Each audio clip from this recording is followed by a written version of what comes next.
नमस्कार, मैं हूं डॉक्टर वानी, होम्योपैथिक कंसल्टेंट।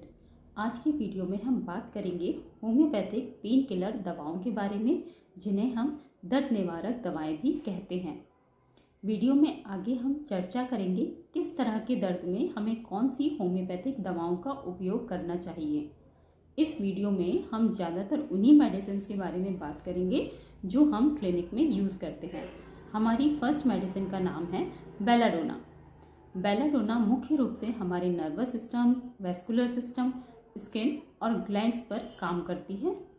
हमारे बॉडी में कहीं भी साइन ऑफ इन्फ्लेमेशन जैसे रेडनेस, हीट, पार्ट बहुत ज़्यादा सेंसिटिव होगा, स्वेलिंग होगी उस जगह पे जो भी पार्ट प्रभावित होगा, तो इस तरीके के यदि साइन सिम्टम्स होते हैं तब हम इस मेडिसिन का उपयोग करते हैं उसके इनिशियल फेज़ में। जैसे हमारे चेहरे पे यदि हमें कोई पिंपल होता है या शरीर में कहीं पर भी हमें बॉयल, फोड़े, फुंसियाँ होते हैं या चोट लग जाती है, तब जब हमें साइन ऑफ इन्फ्लेमेशन मिल रहे हों तो उसके इनिशियल फेज़ में हम बेलाडोना मेडिसिन का उपयोग करते हैं। नेक्स्ट इसका हम यूज़ करते हैं ज़्यादातर सिर दर्द के केस में। सिर दर्द किस तरीके का होता है? इसमें सिर में बहुत ज़्यादा भारीपन लगता है। आपका सिर दर्द शोर शराबे से, लाइट से, नॉइज़ से या आपका सिर दर्द लेटने से भी बढ़ रहा है और आपको हार्ड प्रेशर से दबाने से आराम आता है, तो इस तरीके के केस में आप इस दवाई का उपयोग कर सकते हैं। इसके साथ साथ आपको पेशेंट के चेहरे में लालिमा मिलेगी, यानी बहुत ज़्यादा रेड हो जाएगा फेस और आइज़ भी रेड होने लग जाएंगी। इस तरीके की यदि सिम्टम्स हैं तो आप बेलाडोना मेडिसिन का यूज़ कर सकते हैं। टॉन्सिलाइटिस के केस में भी हम इस मेडिसिन को यूज़ कर सकते हैं। जब पेशेंट को एग्जामिन करने पर टॉन्सिल्स बहुत ज़्यादा रेड लगें, साइज़ में इंक्रीज्ड हो जाएं, इवन पेशेंट को पानी पीने में भी बहुत ज़्यादा दर्द हो, मतलब सेंसिटिविटी बढ़ जाए, इस केस में हम बेलाडोना का यूज़ करते हैं। इसके अलावा यदि आपको दर्द शरीर के किसी भी भाग में अचानक से आता है और अचानक से चल जाता है, यदि दर्द की इस तरीके की मॉडलिटी लगती है, तब भी आप इस मेडिसिन को यूज़ कर सकते हैं। बेलाडोना मेडिसिन की कौन सी पावर हमें यूज़ करनी है? 30 पावर में यूज़ करनी है। 4 गोलियाँ।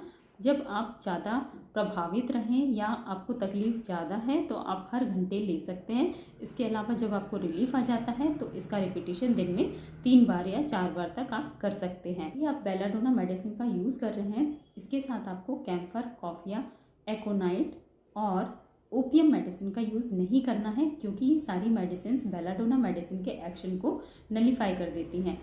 इसके साथ ही इनकम्पेटेबल मेडिसिन है जिसका नाम है एसिटिक एसिड, इसे भी बेलाडोना के साथ यूज़ नहीं करेंगे कभी भी। हमारी नेक्स्ट मेडिसिन है मैग्नीशिया फॉस्फोरिका।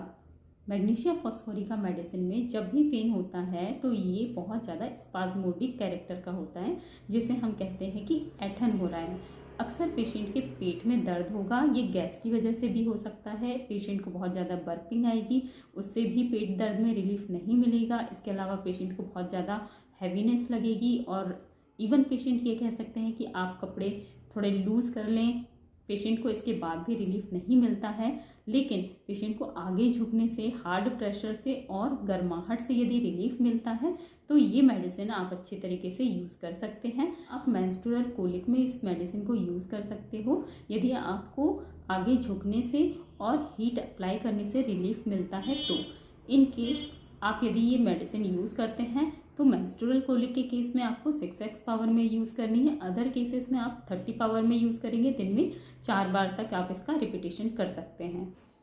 हमारी नेक्स्ट मेडिसिन है कोलोसिंथ। कोलोसिंथ यदि आपको बहुत ज़्यादा पेट दर्द है जो कि आगे झुकने में आराम आता है या हीट अप्लाई करने से रिलीफ आता है, इसके अलावा लेफ़्ट साइडेड साइटिका में ये मेडिसिन बहुत ज़्यादा यूज़ में आती है। जिन महिलाओं को पीसीओडी की समस्या है और उनके अंदर ड्यूरिंग मेंस्ट्रुएशन पेट में बहुत ज़्यादा दर्द होता है, जो कि हार्ड प्रेशर से रिलीफ मिल रहा है, हीट अप्लाई करने से रिलीफ मिल रहा है, तो ऐसे केसेस में आप इस मेडिसिन को यूज़ कर सकते हैं।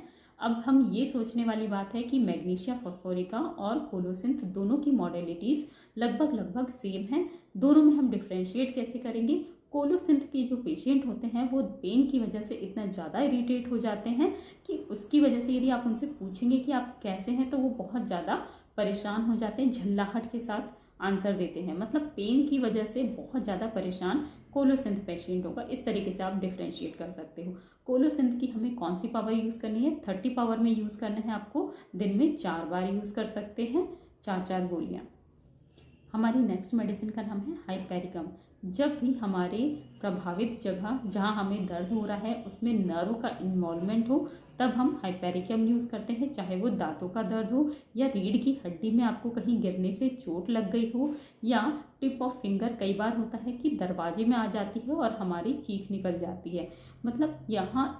मतलब जिस जगह पर भी नर्व का इन्वॉल्वमेंट हो और उसकी वजह से दर्द है, तब हम हाइपेरिकम मेडिसिन यूज़ करते हैं। इसकी 200 या 1N पावर में आपको यूज़ करना है। नेक्स्ट मेडिसिन है सिम्सिफ्यूगा, या जिसे हम एक्टिया रेसिमोसा भी कहते हैं।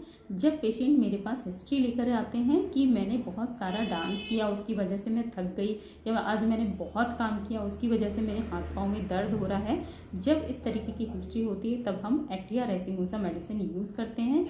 इसके अलावा इस मेडिसिन में भी प्रेशर से या हीट से रिलीफ मिलेगा पेशेंट के सिम्टम्स को, और इसके अलावा ठंड से इसमें प्रॉब्लम बढ़ जाएगी।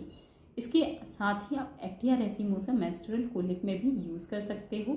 ये बहुत अच्छी मेडिसिन है जो नर्वस सिस्टम पे बहुत अच्छा काम करती है। इस मेडिसिन को आप रीढ़ की हड्डी में, जिसे हम स्पाइन कहते हैं, यहाँ पर यदि कोई भी प्रॉब्लम होती है, दर्द है, तब हम इस मेडिसिन को यूज़ कर सकते हैं। ऐसे केसेस में हम इसे मदर टिंचर पावर में यूज़ करते हैं। ऐसे केसेस में हम इसकी मदर टिंचर यूज़ करते हैं। आपको 1 कप नॉर्मल पानी में मदर टिंचर की 10 ड्रॉप डाल करके दिन में 3 बार रिपीट करना है, जब तक आपको दर्द में रिलीफ नहीं मिल जाता है। तो ये थी जानकारियाँ कुछ होम्योपैथिक दवाओं के बारे में, जिन्हें हमें अपने घर में ज़रूर रखना चाहिए, ताकि जैसे ही ज़रूरत पड़े हम ज़रूरत के समय इन दवाओं का उपयोग कर सकें और इनका लाभ उठा सकें। वीडियो में यदि आपको कुछ भी समस्या आती है तो कमेंट करके पूछना ना भूलें। वीडियो यदि उपयोगी लगता है तो शेयर करें, और चैनल पर नए हैं तो सब्सक्राइब जरूर करें। धन्यवाद।